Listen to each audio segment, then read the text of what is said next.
Te pido por favor si me pueden acompañar a Lucas 13, 25.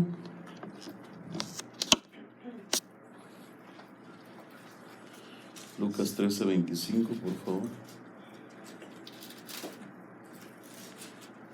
Amén. 25 al 27. Amén.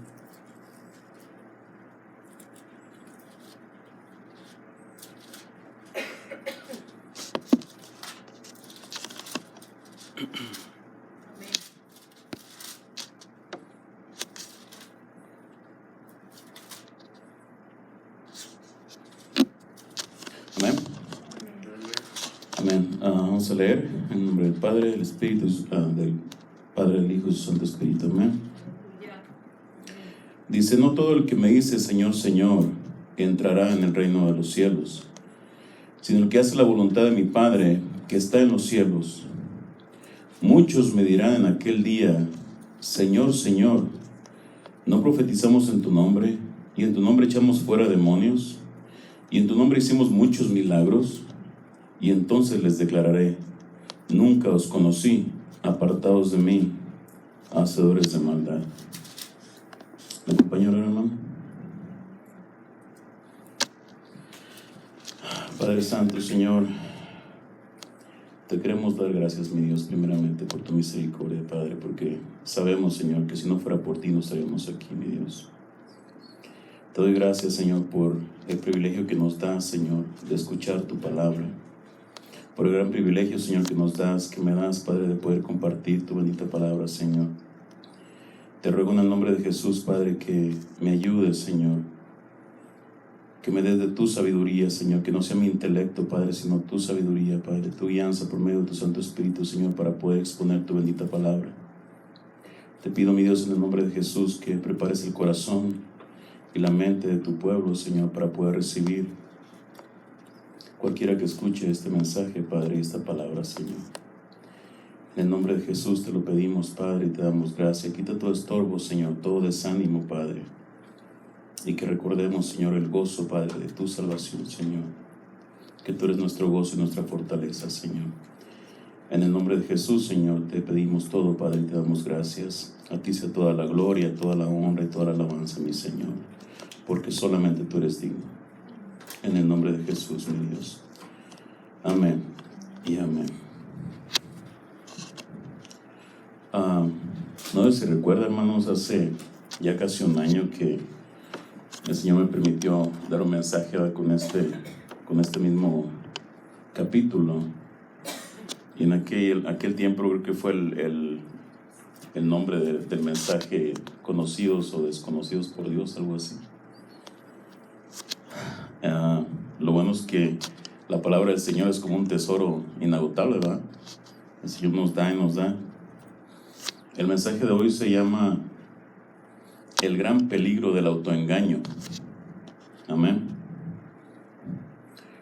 Dice: no todo el que me dice Señor, Señor entrará en el reino de los cielos, sino el que hace la voluntad de mi Padre que está en los cielos. Muchos, vamos a subrayar muchos, me dirán en aquel día: Señor, Señor, ¿no profetizamos en tu nombre?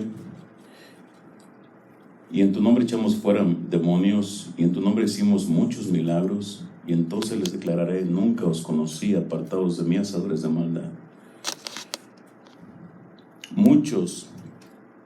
Estoy buscando acerca de esta palabra que en cierta manera mucho pues significa mucho, ¿verdad? En la Biblia muchos generalmente se refiere a una gran cantidad de personas o cosas, pero su significado puede variar según el contexto. Por ejemplo, puede indicar la totalidad de las personas que participan en un evento, el destino de un gran grupo de creyentes, o el amplio número de individuos que responden de manera diferente a la invitación de Dios a la salvación.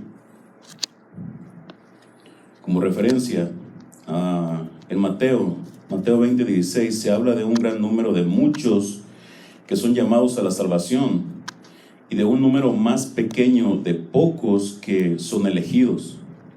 En 1 Corintios 10:17 se compara el cuerpo de Cristo con un cuerpo humano que tiene muchos miembros, pero forman un solo cuerpo. En Romanos 5:12 se dice que por la desobediencia de un hombre, muchos fueron constituidos pecadores. Eso no se refiere a que todos fueron pecadores, sino a que la humanidad en su conjunto fue afectada por el pecado. En contraste con pocos, en Mateo 22:14 se contrasta los muchos llamados con los pocos escogidos, refiriéndose a que Dios ofrece su invitación de salvación a todos, pero solo un selecto grupo lo acepta. Amén. En resumen, aunque muchos implica un gran número, su significado exacto debe interpretarse según el pasaje bíblico en el que aparece para comprender su alcance y su propósito. Amén, hermanos. Acerca de todo esto, muchos y pocos, estaba buscando, ya que me gustan las estadísticas de repente, ¿no? En México, por ejemplo, hay una gran cantidad de iglesias cristianas, tanto católicas como protestantes, de otras denominaciones. El censo del 2010, fue el 2010, ¿ok? Indica que más de 8.3 millones de personas se identificaron como protestantes, pentecostales, cristianos o evangélicos. Además, alrededor de 7.688 asociaciones hay, cerca de 7.688 asociaciones religiosas registradas en México. Eso nada más en México. En Estados Unidos se estima que existen alrededor de 380,000 iglesias cristianas. Esta cifra incluye diversas denominaciones dentro del cristianismo, como la iglesia católica también, protestantes y otras ramas cristianas.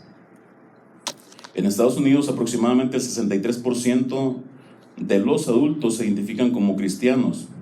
Esto representa alrededor de 200 millones de personas, imagínense. 200 millones de personas. Y cuando analizaba estas estadísticas, nunca he dejado de pensar en las megas iglesias, ¿verdad? Como dicen muchos, donde se congrega tanta gente. Imagínense cuánta gente no se congrega en esas iglesias. Por ejemplo, anoche estaba viendo, salió un pastor que también es teólogo, creo, y él estaba contando de que él organiza muchos eventos grandes, organizaba, y dice que una vez uno de sus eventos que organizó, dice que acudieron alrededor de 3,000 o 4,000 personas, y dice que solo esa noche 300 personas más o menos fueron bautizadas y 220 fueron, según entregaron a su vida al Señor. Dice que esa noche se juntaron alrededor de, creo que 3 o 4 millones de pesos en su país, en otro país latinoamericano.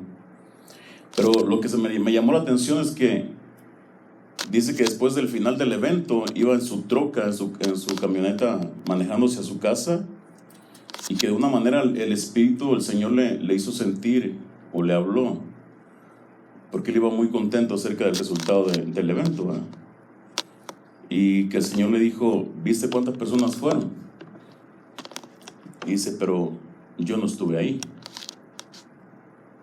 Y dice que él le dieron ganas hasta de morir, nada más de pensar en eso. Dice, y comentaba que muchas iglesias hacen eventos, hacen cosas, pero el menos invitado, porque nunca invitan a ese Señor.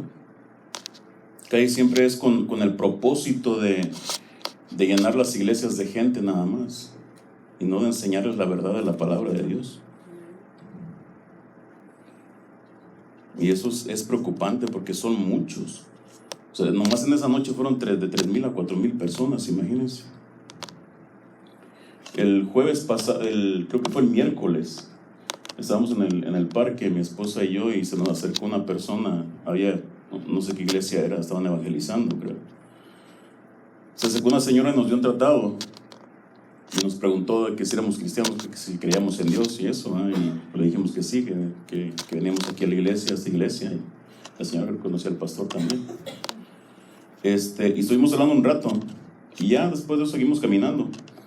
En el camino, no recuerdo si era de regreso, miré el tratadito, y el tratadito traía el horario, los eventos de la iglesia. Tienen eventos para matrimonio, creo, o servicios para matrimonio, de jóvenes, de oración, todo eso.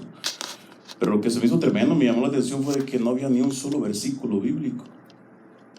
Solo tenía el nombre de la iglesia y los horarios nada más. Y me preguntaba yo, o sea, estas personas van, o este tipo de iglesias tal vez van a buscar gente para llenar la iglesia nada más. Van a buscar gente para llenar las iglesias, y de esa manera se sienten tal vez bendecidos por el Señor, pero los que menos le preocupa tal vez es la salvación de esas personas, ¿verdad? Y analizando otra vez el Lucas 13:25, vamos a analizar el 23, dice: entonces les declararé, nunca os conocí, apartados de mí, hacedores de maldad. Y estuve checando esto, ¿por qué el Señor les llama hacedores de maldad? Si se fija aquí, dice, muchos dirán en aquel día: Señor, no profetizamos, había profetas supuestamente, ¿verdad? En tu nombre echamos fuera demonios, hicimos milagros. Y yo me preguntaba, entonces, ¿quién hizo todo esto? ¿Cómo es que el Señor les llama hacedores de maldad? ¿Por qué les llama hacedores de maldad? Lucas 13:25. Es Mateo 7. Mateo 7 del 21 al 23. Mateo 7. En Lucas 13:25 no está hablando. Es la concordancia. Es la concordancia. Perdón, es Lucas, sí es cierto, disculpe. ¿Lucas qué? ¿Dije Lucas o dije Mateo? Es Mateo 7 del 21 al 23. La concordancia es Lucas 13, Ujú. 25 al 27. Amén. Pero no Lucas dice 13:25. Sí. Sí, la concordancia está en Lucas, sí es cierto, tiene razón, hermano. Amén. Disculpe. 13:25.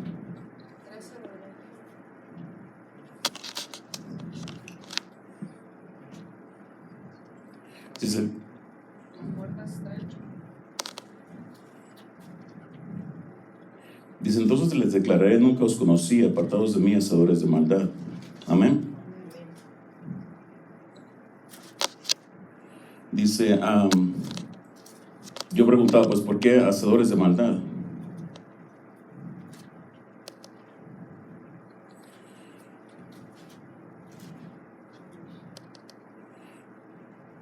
Bueno, el Señor llama hacedores de maldad a quienes, aunque creen tener un lugar en el reino por sus acciones religiosas externas, y no viven verdaderamente conforme a la voluntad de Dios, mostrando así una falsa relación con Dios.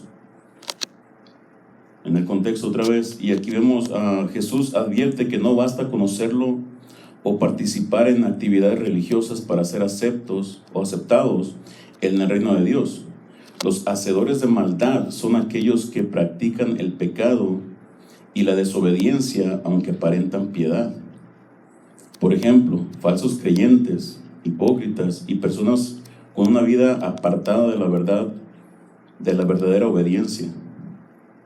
Esto implica que la verdadera relación con Dios se demuestra por la transformación del carácter y la obediencia genuina, no solo por las obras externas o palabras.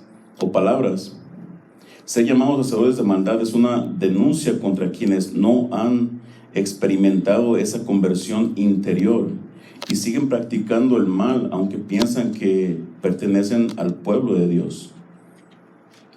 Ahora, para aplicar esto nos enseña que la salvación no depende de actos exteriores, sino de la fe obediente y el cambio real del corazón. Aquí podemos ver que Jesús confronta el peligro de la religiosidad superficial, mostrando que solo quienes hacen la voluntad de Dios serán aceptados, mientras que los que practican el pecado, aunque se llamen seguidores, serán rechazados como hacedores de maldad.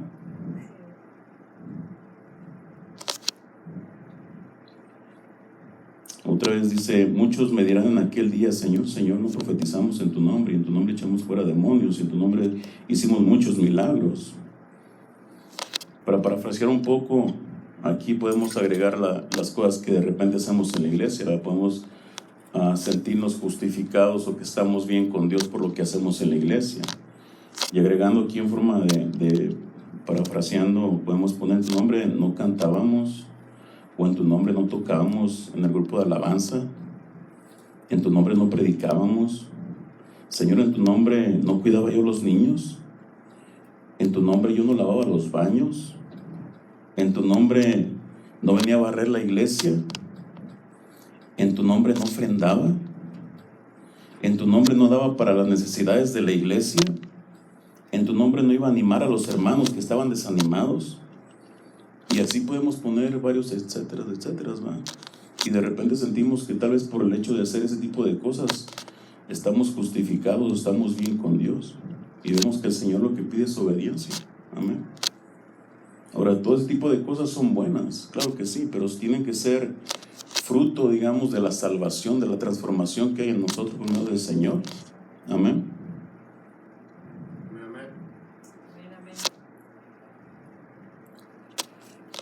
Gloria a Dios. Pero sin todos esos servicios, estos años de servicio dentro de la iglesia, no ha habido un cambio en mí y no hay obediencia hacia el Señor o a su palabra.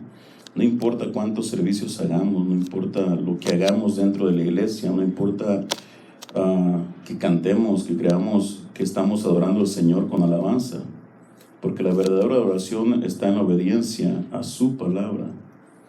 La verdadera adoración y el servicio al Señor está en obedecerlo a Él y anhelar parecernos cada vez más a Él. Amén. Santiago 1:22 dice, pero pongan en práctica la palabra, no se limiten solo a oírla, pues estarán engañando a ustedes mismos. Reina Valera dice, pero sed hacedores de la palabra y no tan solamente oidores, engañándoos a vosotros mismos. Lenguaje actual dice, obedezcan el mensaje de Dios. Si lo escuchan, pero no lo obedecen, se engañan a ustedes mismos y les pasará lo mismo que a quienes se miran en un espejo. Tan pronto como se va, se olvida de cómo era.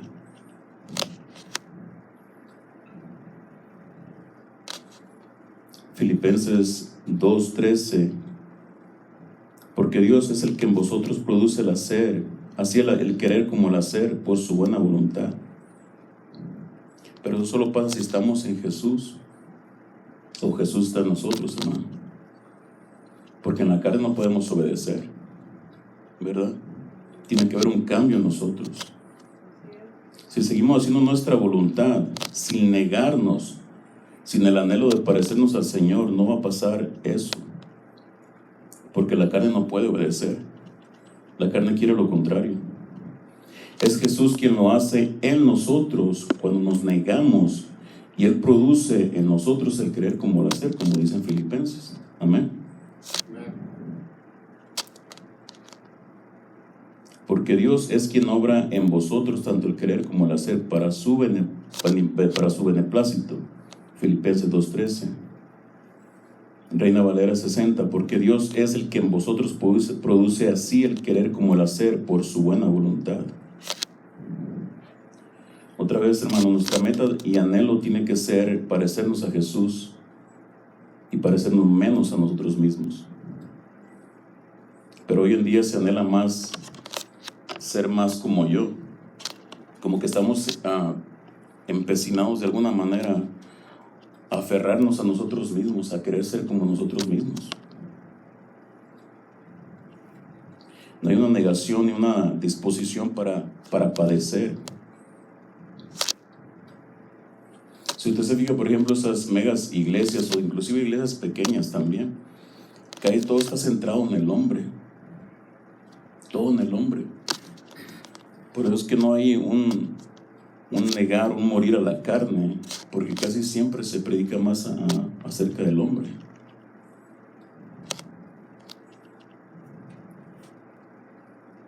Lo que menos se puede reflejar es a Cristo, o lo que no se refleja es a Cristo. Eso nos cuesta bastante en la carne obedecer, porque no hay una negación.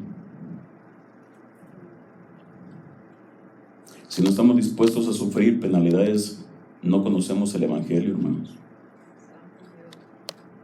Si no estamos dispuestos a sufrir penalidades, es porque no conocemos el Evangelio. Y si lo conocemos, simplemente hacemos caso omiso, lo ignoramos. Y consecuentemente no hay anhelo de ser como Cristo, y mucho menos padecer por Él. Amén.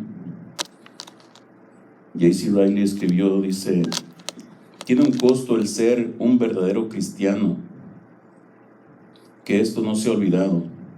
Ser un simple cristiano nominal e ir a la iglesia es un trabajo fácil y barato, pero creer en Cristo, seguir a Cristo y obedecer a Cristo requiere de mucha negación de sí mismo.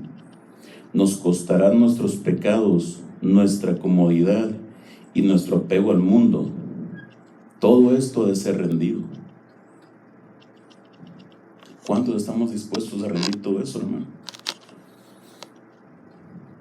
Y como decía la palabra anterior, vamos, es como cuando nos vemos un espejo y otra vez salimos de la iglesia, nos mostramos el espejo y ya se olvida cómo éramos.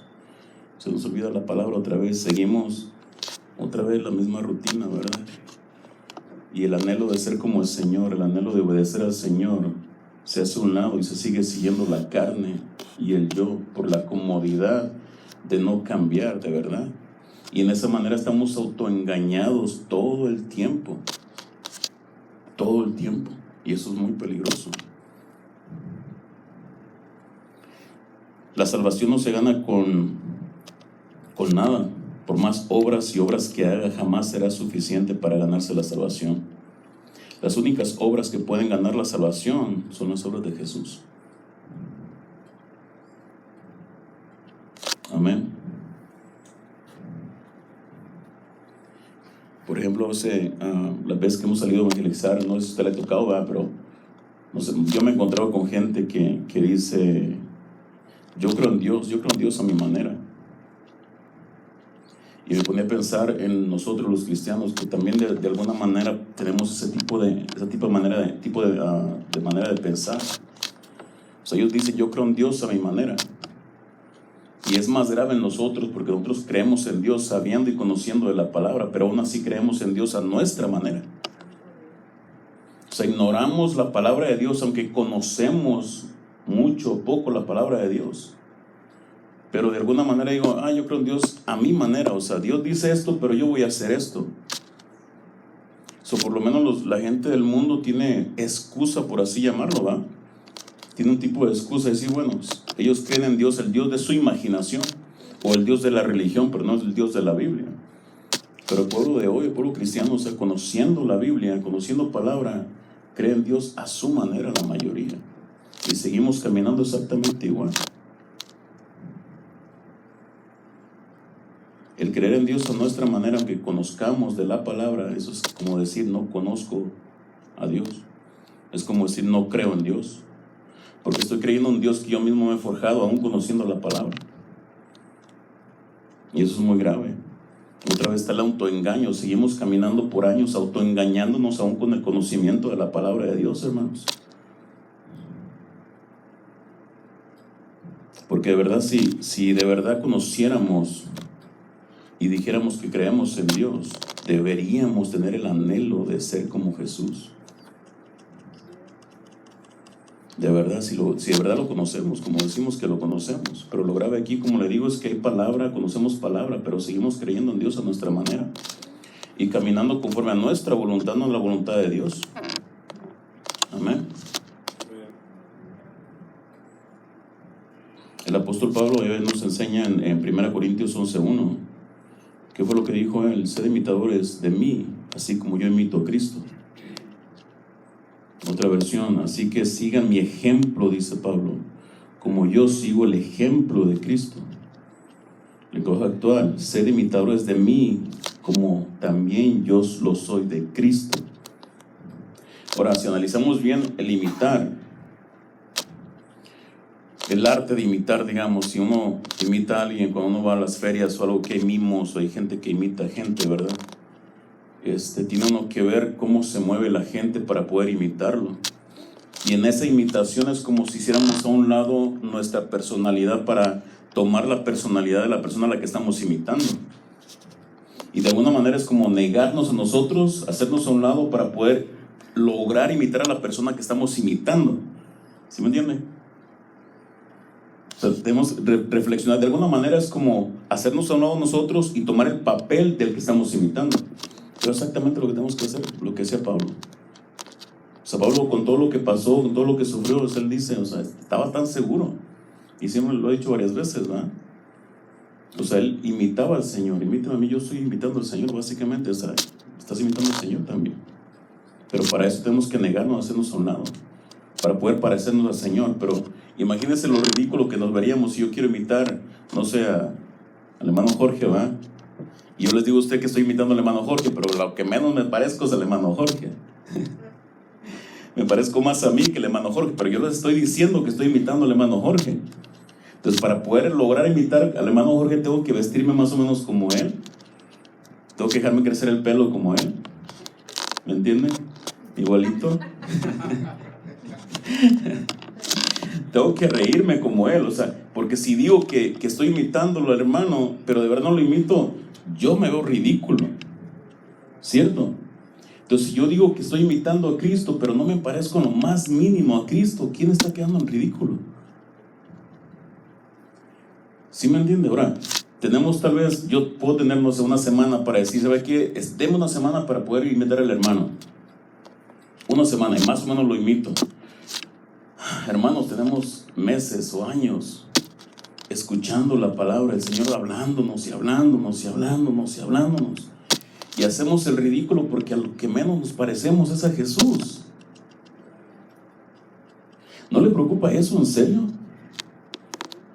A mí me preocupa. O sea, por eso digo, el autoengaño está de alguna manera, porque llegamos, el Señor nos capacita para poder practicar, digamos, esa imitación, pero salimos y se nos olvida lo que nos dijo. Estamos como cuando nos mandaban mi mamá, cuando éramos niños, ahí me compras tal cosa, tal cosa, tal cosa, y me llegabas a la tienda, no te acordabas de nada. ¿Verdad? Así estamos de repente. De verdad, hermanos, de verdad, ¿no les preocupa eso? Para poder imitar, como le digo, a la persona que vamos a imitar, de alguna manera tienes que dejar de ser tú mismo. Tienes que pensar y actuar como lo haría la persona a la que estás imitando. Para imitarlo tienes que estudiarlo, tienes que conocerlo. Para perfeccionar ese acto de imitación, tienes que estudiarlo y conocerlo. Tienes que dejar de caminar como tú y empezar a caminar como Él. Dejar de hablar como tú hablas y hablar como Él habla. Dejar de reaccionar como tú reaccionas y reaccionar como Él reacciona. Dejar de vestirte como tú. Bueno, en este caso no aplica porque no podemos vestirnos como en los tiempos bíblicos. Pero igual, o sea, tenemos que cambiar la vestimenta también. Tienes que dejar de amar como amas tú y amar como ama Él. Y hacer todo esto como Cristo lo haría, hermano.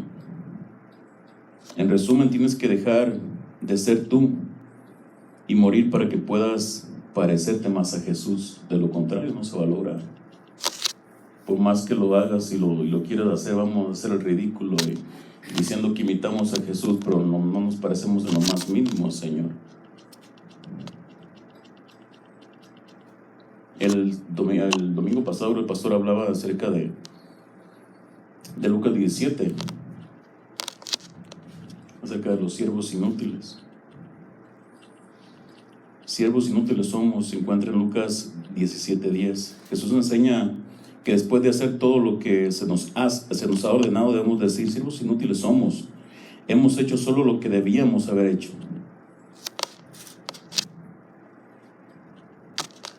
Como contexto, en Lucas 17:7, Jesús pregunta si a un esclavo que trabaja en el campo y entra de noche, se le dice que coma y se sienta a la mesa primero. Eso lo predicó el pastor. La enseñanza de Jesús es que el creyente no debe esperar alabanza por cumplir sus órdenes o sus deberes, sino que deben reconocer que solo han hecho lo que se les ha mandado. Amén.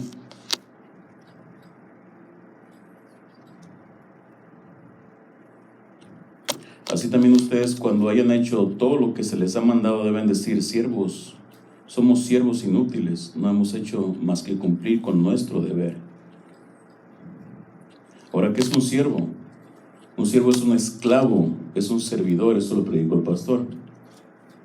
¿Eso qué hace un esclavo? El esclavo básicamente ya no es dueño de sí mismo.